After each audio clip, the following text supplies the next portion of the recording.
ওকে। তাহলে আমরা যে অঙ্কগুলো করছিলাম এই অঙ্কের প্রশ্ন কি থাকবে, প্রশ্নে থাকবে হচ্ছে সত্য সারণী ব্যবহার করে। প্রশ্নে থাকবে সত্য সারণী ব্যবহার করে প্রদত্ত বচনাকারটি প্রদত্ত বচনাকারটি শত সত্য শত মিথ্যা নাকি অনির্দিষ্টমান অনির্দিষ্ট মান তা নির্ণয় করো। তো প্রথম যে অঙ্কটা ছিল, যে বচনাকারটা ছিল, সেটি হচ্ছে দেখো সবাই, এখানে ছিল P well Q implies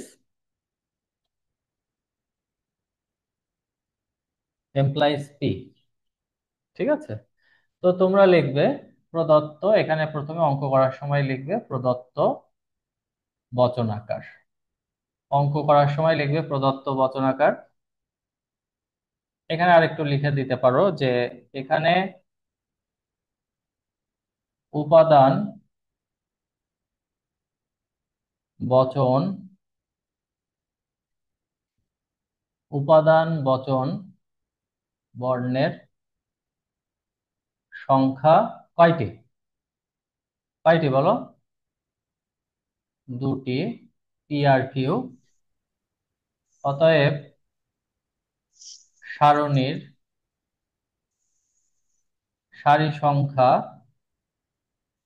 2 to the power n, 2 = চারটি চারটি হবে। ওকে, এটা লিখে দেবে। কারণ আমরা জানি যে উপাদান বচন বর্ণ কয়টা, পি আর কিউ দুইটা, তাহলে চারটি হবে। এখন আমরা যদি সারি সংখ্যা নির্ণয় করতে চাই, তাহলে আবার এইটার মানও জানা লাগবে, এটার মানও জানা লাগবে। তাহলে আবার এইটার মান জানতে হলে পি এর মানও জানা লাগবে সিঙ্গেল, আবার কিউ এর মানও জানা লাগবে। প্রথমে আমাদের অঙ্ক করতে হলে আমাদের এখানে যে সিঙ্গেল লেটার গুলো আছে, অঙ্ক করতে হলে সিঙ্গেল যে লেটার গুলো আছে সেই লেটার গুলো বসাবো। তাহলে প্রথমে আমি বসাবো হচ্ছে পি কিউ। এখন পি কিউ এর মান নির্ণয় করা হয়ে গেল, এখন আমরা কি করতে পারবো, পি ভ্যাল কিউ এর মান নির্ণয় করতে পারবো, পি ভ্যাল কিউ। এখন দেখো ফাইনালে আমরা পি ভ্যাল কিউ এর মান এখান থেকে পেয়ে যাব, আর পি এর মান এখান থেকে পেয়ে যাব। তাহলে আমরা এখন মূল যে বচনাকারটি সেটা লিখতে পারি, পি ভ্যাল কিউ ইমপ্লাইজ পি। তো যেহেতু স্যার এখানে বলো। সারণীর সংখ্যা যেটা বের করা হয়েছে স্যার, এটা যদি উল্লেখ না করা হয় তাহলে কি নাম্বার কাটবে? আজকে যদি না করে থাকো সমস্যা নাই, কিন্তু পরীক্ষার সময় এটা করবে, হ্যাঁ। আচ্ছা স্যার। আজকে আর আজকে লিখেছো, যাই হোক, সেটা আমি দেখবো। এখন দেখো, এখন এখানে মোট সারণীর সারি সংখ্যা কয়টি হবে বলো? সারণীর সারি সংখ্যা কয়টি হবে সত্য মিথ্যার জন্য? চারটি ছাড়। সারণীর চারটি সারি হবে। সংখ্যা হবে চারটি। তাহলে আমরা এখানে চারটি সারি করব, আর চারটি সারি এখানে আমরা করলাম। করার পরে আমাদের যেটা জানতে হবে, আমরা ভেলের ক্ষেত্রে কি শিখেছি? ভেলের ক্ষেত্রে শিখেছি এফ ভেল এফ এ, এফ ভেল এফ এফ এ ফলস, আর বাকি সব হচ্ছে, বাকি টি। সব। আর এখানে আমার সূত্র লাগবে এমপ্লয়িজ এর ক্ষেত্রে, এমপ্লয়িজ এর ক্ষেত্রে শর্ট টেকনিক হচ্ছে T T implies F A implies F false, আর বাকি সব, ইকুয়াল এফ আর বাকি সব কি হবে, টি। টি। এই দুটো জিনিস যদি তুমি মনে রাখো, তাহলে এই অঙ্কটা আমরা সম্পূর্ণভাবে সুন্দর করে করতে পারবো। তো এখন আমাদের এখানে প্রথমে মোট সারণী সারি সংখ্যা হয়েছে কয়টি? সারণীর সারি সংখ্যা হয়েছে কয়টি? সারণীর সারি সংখ্যা চারটি। হয়েছে চারটি। তাহলে সারণীর সারি সংখ্যা যদি চারটি হয়, তাহলে আমরা প্রথম ঘরে কয়টা টি লিখবো? চারের অর্ধেক কত? চারের অর্ধেক দুইটা টি হচ্ছে দুই। এফ। তাহলে প্রথম ঘরে লিখবো দুইটা টি, যে কয়টা সারি হবে প্রথম ঘরে তার অর্ধেক টি অর্ধেক এফ। যেহেতু এখানে চারটি সারি হয়েছে সত্য মিথ্যা বসানোর জন্য, তাহলে দুইটা টি চারের অর্ধেক দুই, দুইটা টি দুইটা এফ ধারাবাহিক ভাবে বসাবো। এবার আমরা বাম সাইড থেকে যে ডান পাশের ঘরে পৌঁছাবো, মানে বাম সাইড থেকে যখনই আমরা ডান পাশের ঘরে আসব, তখন আমাদের কি করতে হবে, টি এফ এর সংখ্যা অর্ধেক করে কমতে থাকবে। এখানে দুইটা টি দুইটা এফ আছে, তাহলে এখানে আমরা কয়টা টি কয়টা এফ বসাবো? একটা টি একটা এফ। দুই এর অর্ধেক হচ্ছে এক, তাহলে পরের ঘরে একটা টি একটা টি একটা একটা এফ, এফ। একটা টি একটা এফ। এখন দেখো আমরা পি ভেল কিউ এর মান নির্ণয় করব। তো ভেলের ক্ষেত্রে আমরা শিখেছি এফ ভেল এফ এ ফলস আর বাকি এফ সব ট্রু। ভেল এক্স এখন বাকি সব। প্রথম ঘরে কি মান হবে পি ভেল কিউ এর? তার প্রথম ঘরে পি এর মান রয়েছে টি, আর প্রথম ঘরে কিউ এর মান রয়েছে টি, আর মাঝখানে রয়েছে ভেল, তাহলে পি ভেল টি ভেল টি, তাহলে টি ভেল টি তে কি হবে টি বলো? টি ভেল টি টিতে ভেল সত্য হবে, টি। টি হবে। হ্যাঁ টি হবে। আবার এখানে এখানে কি রয়েছে, টি টি এর মান টি টি আর কিউ ভেল এর মান এফ এফ, তাহলে টি ভেল এফ এ কি হবে টি। টি আবার সত্য হবে। এখানে হবে। রয়েছে এফ আর টি, তাহলে ভেলের ক্ষেত্রে এফ ভেল টি তে কি হবে টি। সত্য কিন্তু টি। হবে, আমরা টি হবে। আমরা এখানে শিখেছি এফ ভেল এফ এ ফলস, তাহলে একদম 4 নম্বর ঘরে এফ ভেল এফ, পি এর মান এফ। এফ, কিউ এর মান এফ, মাঝখানে ভেল, তাহলে এফ ভেল এফ এ এটা কি হবে, এটা এফ। এফ হবে, এফ হবে, মিথ্যা হবে। মিথ্যা হবে। এখন দেখো এখন আমরা পি ভেল কিউ এর মান আমরা পেয়েছি, পি ভেল কিউ এর মান আমরা এই ঘর থেকে নেব, আর পি এর মান আমরা এই ঘর থেকে নেব। তো যেহেতু এখানে মূল যোজক কোনটা, ভেল না ইমপ্লাইজ বলো তো? ইমপ্লাইজ। ইমপ্লাইজ। হ্যাঁ, চূড়ান্ত ইমপ্লাইজ। স্তম্ভে এইটাই হচ্ছে মূল যোজক। তাহলে এমপ্লাইজ এর ক্ষেত্রে আমাদের এইটা মনে রাখতে হবে, T implies F A false, T implies F A false আর বাকি সব কি হবে, T implies F A false আর বাকি সব ট্রু।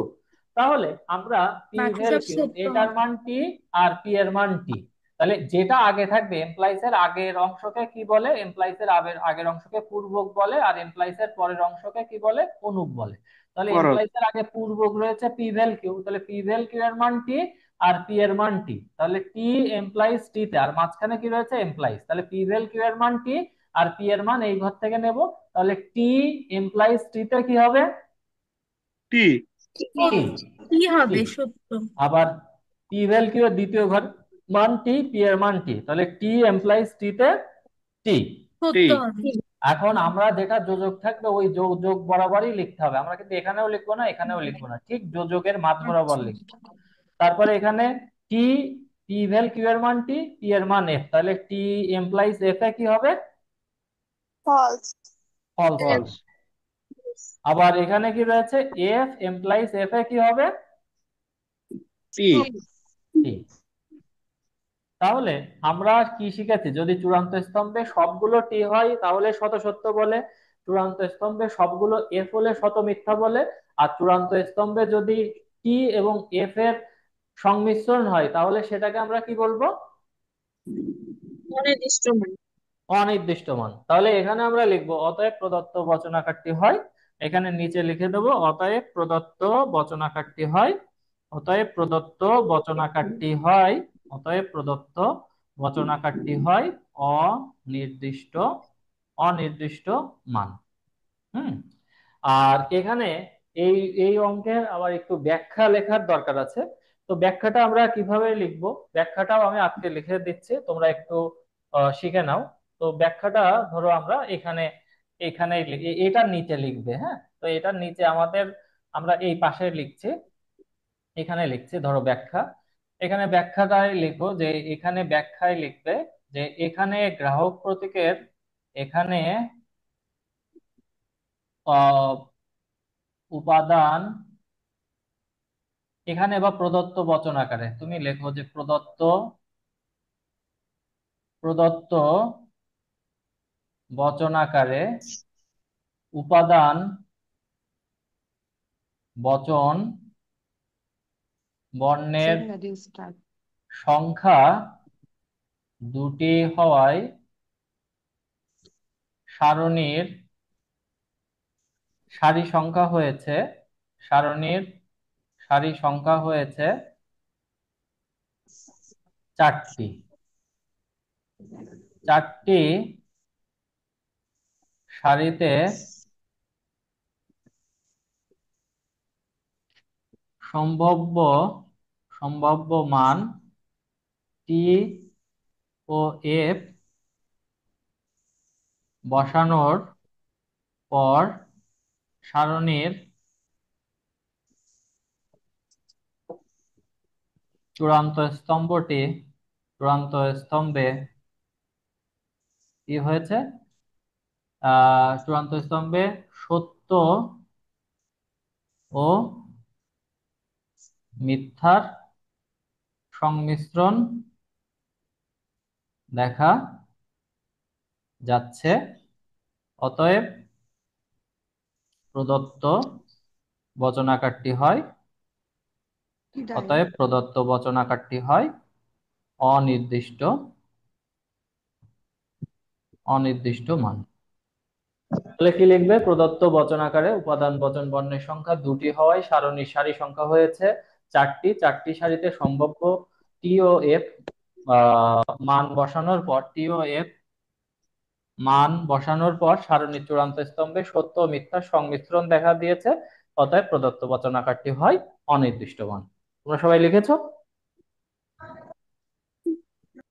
তোমরা সবাই লিখেছো? তার একটু বাকি আছে। আচ্ছা,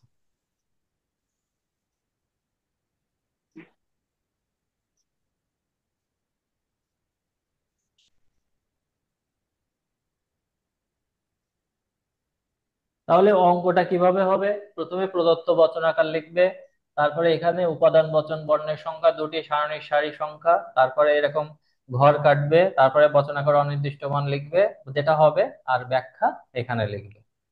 আর যদি এমন হয় যে চারটি সারিতে সম্ভাব্য মান টি ও এফ বসানোর পর সারণীর চূড়ান্ত স্তম্ভে সবগুলোর মান সত্য হয়েছে, তখন তুমি লিখবে অতএব প্রদত্ত বচন আকারটি হয় শত সত্য।